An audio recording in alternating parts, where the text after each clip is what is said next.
Ne laisse pas tes problèmes te faire perdre la foi. Si tu es dans une situation sans solution, prie cette prière avec foi. Jésus n'est jamais en retard.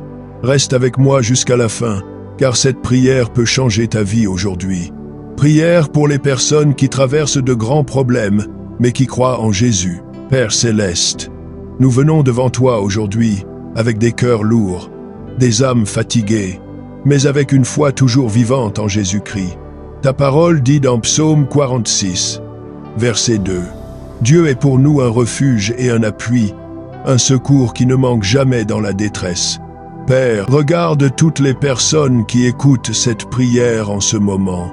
Certaines portent des problèmes qu'elles n'ont jamais confiés à personne. Certaines pleurent en silence.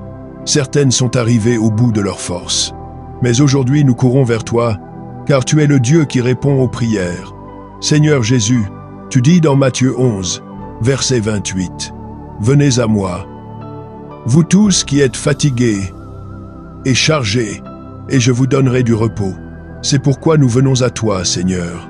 Nous déposons devant toi nos fardeaux, les problèmes financiers, les problèmes familiaux, les problèmes de santé, les problèmes de couple, les problèmes professionnels, les problèmes juridiques, les problèmes spirituels, au pied de la croix.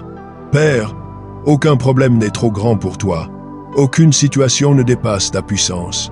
Nous déclarons selon Marc 9, verset 23, « Tout est possible à celui qui croit. » Même si nos yeux voient les problèmes, nos cœurs choisissent de croire.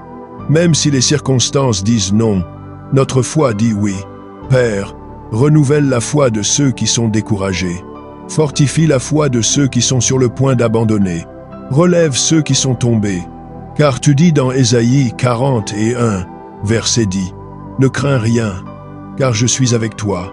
Ne promène pas des regards inquiets, car je suis ton Dieu. » Seigneur, nous rejetons tout esprit de peur, tout esprit de doute, tout esprit de désespoir, car ta parole dit dans 2 Timothée 1, verset 7, « Dieu ne nous a pas donné un esprit de timidité, mais un esprit de force, d'amour et de sagesse. Nous choisissons la paix au lieu de la panique.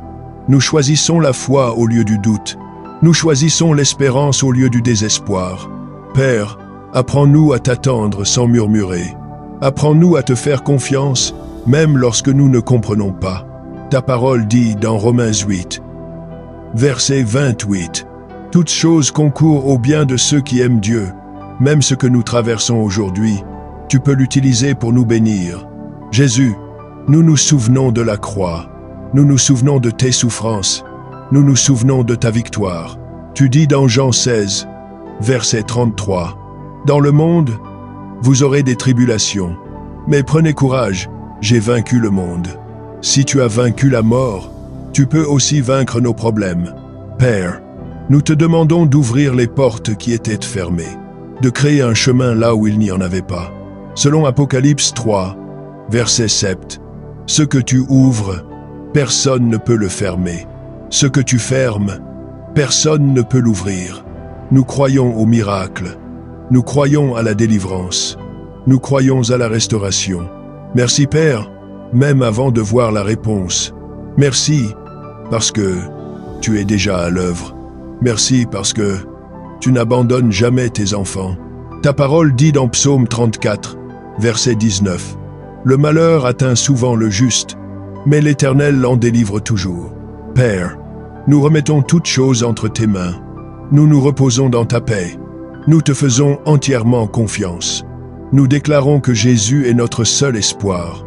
Nous ne laisserons pas les problèmes nous détourner de toi. Si cette prière t'a parlé, partage-la avec un ami qui traverse une situation difficile. Si tu crois que Dieu va agir, commente « Amen ». Pour plus de prières, de protection et de bénédiction, abonne-toi, partage, commente et like la vidéo. Merci beaucoup. Que Dieu te bénisse.